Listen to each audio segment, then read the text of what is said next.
Walt Disney can be categorized as a futurist, right up there with Da Vinci, Edison, and Einstein.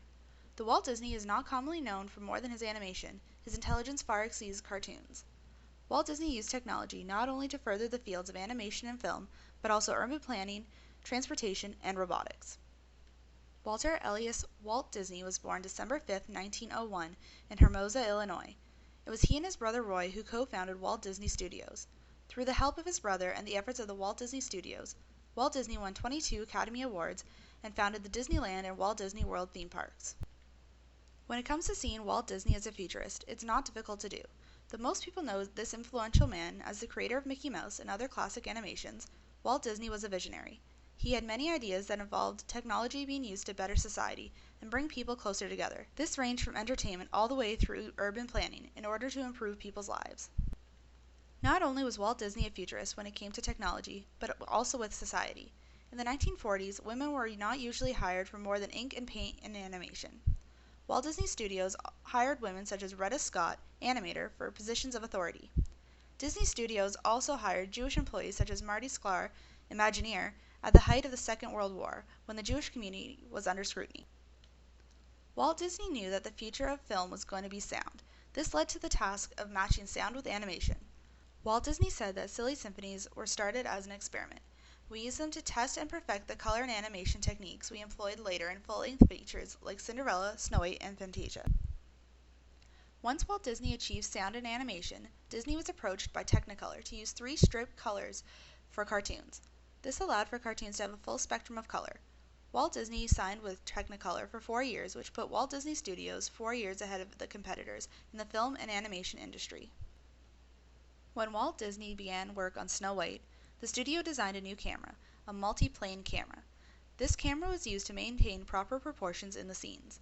It was important for Walt Disney to try to keep the animation realistic, so Snow White used live action to get the angles and passing of scenes correct. Walt Disney wanted to create Disneyland, his own theme park. His family did not support his decision at first, but helped. The television was becoming more and more popular. Disney created television shows to promote the theme park. The show was divided like the park: Frontierland, Adventureland, Fantasyland, and Tomorrowland. The use of the television helped to get the support needed to build Disneyland.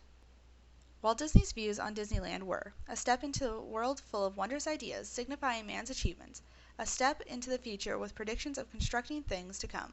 Tomorrow offers new frontiers in science, adventures, and ideals, the atomic age, challenge of outer space, and the hope for a peaceful and unified world.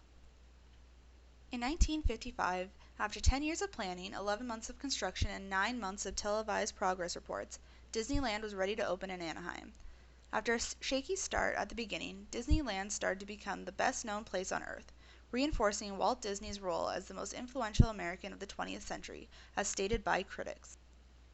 Disneyland had a connection between past and present.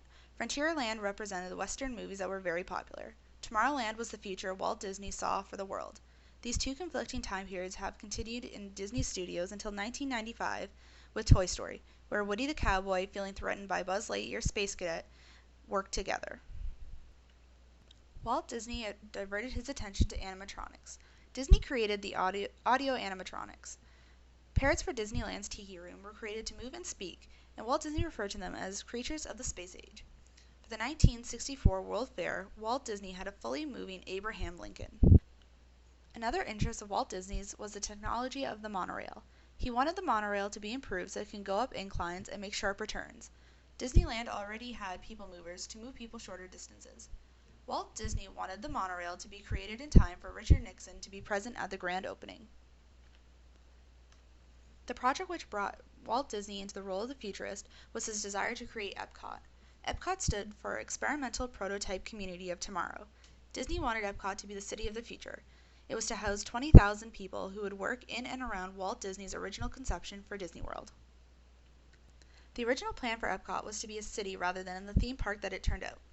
Walt Disney used Victor Gruen's proposal for the 1964 World's Fair design, a circular city lifted on a platform so all services would be unseen underground, and the city would be surrounded by a parking lot in order to be as efficient as possible. Walt Disney had plans for an airport of the future in Florida, an entrance complex where all guests would enter Disney World, and there would be an industrial park area and a theme park area within Epcot. Walt Disney had planned Epcot out completely. The layout that Walt Disney wanted was to support all members of the city. The city center would be a business district surrounded by high-density apartments. Around that was the greenbelt where schools and recreation would be. Beyond that would be the suburban areas. The whole city would be surrounded by a parking lot and use monorails to get around. Epcot was designed after the World's Fairs. The World's Fair and Epcot was designed for packing of world cultures and new technologies as entertainment for consumption by mass American audiences.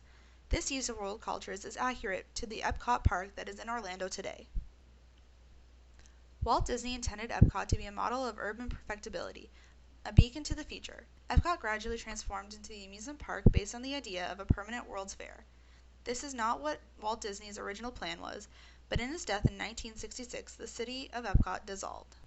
Walt Disney was a futurist, from using sound and animation to adding 3-strip color, from the creation of audio animatrons to redesigning the monorail. When looking into the future, Walt Disney's goal was the city of Epcot. He believed that the city of the future would be ever-changing as long as there was still imagination in the world and technology to be used. He is quoted saying, "I only hope that we never lose sight of one thing. This was all started by a mouse."